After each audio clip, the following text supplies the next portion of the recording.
Share with us the works that you're doing out there regarding this area of insecurity and jealousy in a relationship. I've read your work, so I know that there's so much. You look at the low self-esteem, the jealousy triggers. You look at these contributing factors to why people are jealous in a relationship. So, what areas would you like to talk about today?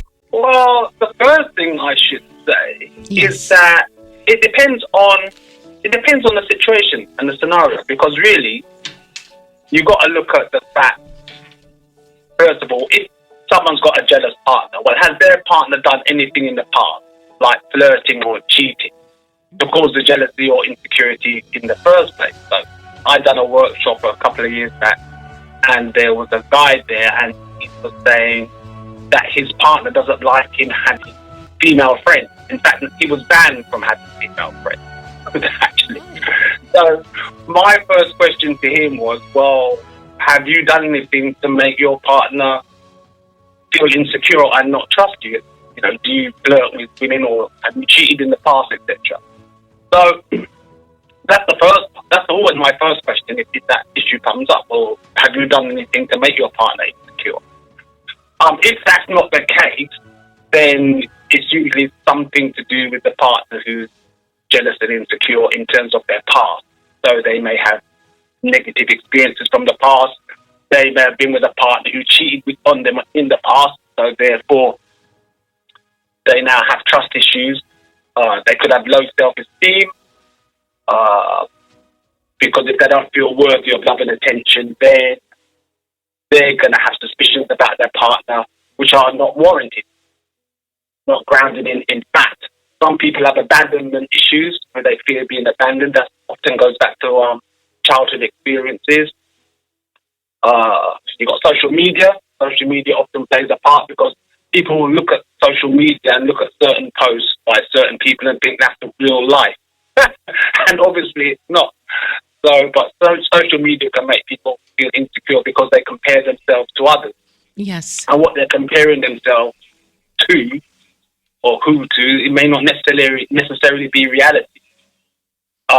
Then you've got trust issues. Then the other issue could be attachment style. That comes up with it during childhood again. A lot of these issues come from childhood, but attachment style. So say someone's got an anxious attachment style, but they didn't kind of bond properly with one of their parents, then that can cause, clinginess, fear of losing their partner, because they fear being abandoned, basically, which I mentioned before. Or there might just be communication issues. It could just be like the couple need to work on open dialogue and, discussing things in an open kind of fashion, instead of holding things back. Because really and truly, if you haven't got strong communication in a relationship, you've got problems, basically. Because if you're not communicating clearly, that leaves gaps for assumptions. More people are learning about the whole attachment issues and finding out more about why they are the way that they are, the whole childhood. Some people have childhood trauma, these different issues that they're having, and they bring that into relationships. So a gentleman's been dating several weeks. So one day he misplaced his phone. One day for a few hours he couldn't find his phone. To be seeing the lady, it's a new lady, they're dating. There's no talk of exclusive. So when he did find his phone, then he saw all these messages from her. Now, that includes calls, WhatsApp voice messages, and texts, loads and loads. And this was just over a couple of hours. Right there, the red flag. Now, he decided, once he found his phone, obviously, and he saw all of the messages, he would block them. this was in a higher volume, and he thought because he's been doing his journey of self-development, he's been looking at the fact that he's constantly in these relationships. So what he did is he did contact her, and he let her know that, okay, I just lost my phone. However, the dating is now, that's it, it's ended. Before he would find out, what's going on for the lady, he just said, no, he's not doing that anymore. But he was not angry with her. He was not saying anything. He just lightly let her down gently. Any thoughts around that? And he said he actually believed her that. She said she didn't realise, Nigel, she was going to react that way. So she was pleading with him that, she's sorry. She just thought he was using her, because the messages started to become rather abusive, accusations. And I'm just looking at the list of things that you talk about, the constant questioning regarding unhealthy relationships and the accusation. So a lot there. Any thoughts around that? Well, you said he'd been seeing this lady for a short time, for a few weeks, yes? Yeah, several weeks, yeah. Right, okay, fine. Mm-hmm. So look, funny enough, we've actually discussed this before, in the sense of, I explained to you, I've been in a very similar situation. In terms of, I'm finished with someone, and then they started bombarding my landline, with landlines back then, bombarding my phone with messages. Oh, wow. And then they had to go to the police, and the police put a trace on her line, and she got a caution. So it stopped in the end, but I had to get the police in. But to answer your question, when I was listening to your description of what was happening with this guy, my first thought was run as fast as you can. Run. That's a big red flag right there. And you can't really, because really it's compulsive behaviour when you really look at it properly. Someone's texting you incessantly multiple times an hour. That's compulsive behaviour. So to me, she has some issues that she needs to sort out, because I'm sure it's not just him. I'm quite confident she probably acts like that with every guy she gets involved with. But she needs, in my view anyway, she has stuff she has to sort out. Right. Because because did you mention she accused him of I say cheating, because you said that they weren't dating exclusively. Yeah, because he said he didn't say to her only her. Mm-hmm. So he likes to date, he's a grown man, he likes to date women, different women, but he really likes her. And the intimacy, I don't know whether they had, I say ex, I don't know whether they had ex or not, but the intimacy was, I say ex, I know. I say ex. I don't know whether you know what I mean, don't you, Nigel? Yes, you do. Yeah, yes. Parental guidance at this time in the morning, yeah. Yes, exactly. But they had intimacy, and it was good, whatever the intimacy was, right? So he would normally hang in there if the physical is really good, and the behaviour isn't. Yes. Yeah, but X doesn't make a relationship. X is always not good. X is good X, but that's just one part of a relationship. So if you got a partner or you've seen someone, it's good X, but the rest of those connection is full of problems, then good X is not going to save a relationship. It's not going to save it, exactly. And that's why he said that this time he put a stop to it. But for his development, and actually messages come through, because you mentioned, Nigel, your situation as well, a listener wanted to hear a little bit more about your situation. So I'm not sure. Oh, you mean the past situation? Oh, that yes, situation. You mentioned that, and then you continued. So they're now intrigued. Oh, well, yeah. Effectively, I look back. I think I was being stalked. That's the top of it.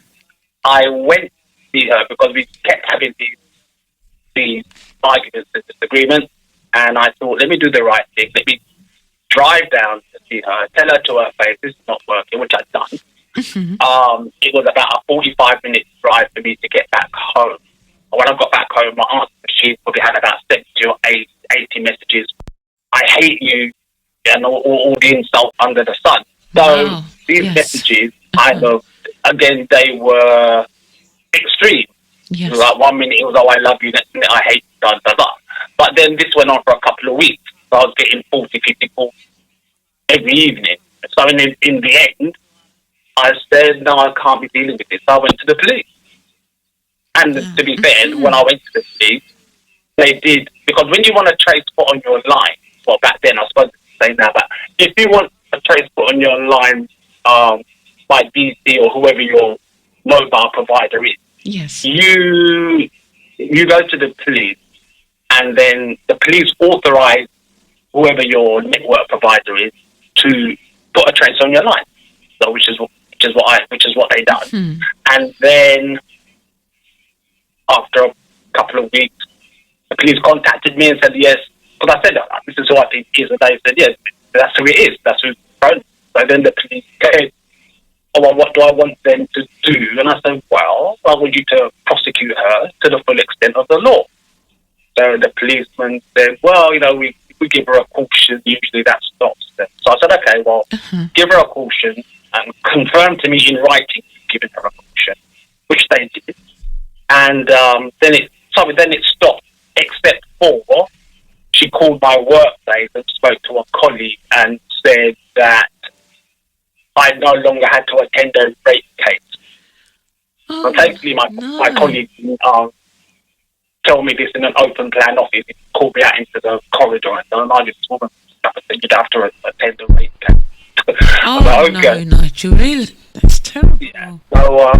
So there was that, and then at that time I was DJing at a wine bar, which turned up with a guy, and then a female friend came and said hello, and then she walked out with the guy, and I never heard from her since, and that was that. But but you can't ignore someone's like stalking you, because effectively someone's calling you incessantly. Yes. 30, 40, or texting you 40, 50 times, or whatever times it is. You need to deal with that, because it's not going to get better. If you leave it, it's just going to get worse. Yes, because he had 20 missed calls from her in the 2 hours, and that doesn't include, obviously, there were WhatsApp voice messages and text messages, and the tone of everything changed till the end. She was accusing him, and your user, you're this, that, the other. But he said she was convincing in her apologies. He actually did believe that she regretted doing it, but you've got to safeguard yourself, definitely. Well, I suspect that she probably regretted it because she got called out on it at the end of the day. But the bottom line is it's compulsive behaviour. That's how I look at it. And it goes back to what I mentioned earlier about fear of abandonment. So I think she probably has issues around abandonment, fearing that the guy was going to leave her. And people who've got abandonment issues, they tend to cling tighter, basically. Yes. Nigel, there's more questions for you. We're going to continue with the conversation, and we're going to be back. And thanks so much for sharing. We'll be back shortly. Oh, no problem. No problem. Sharing is caring. Absolutely, absolutely.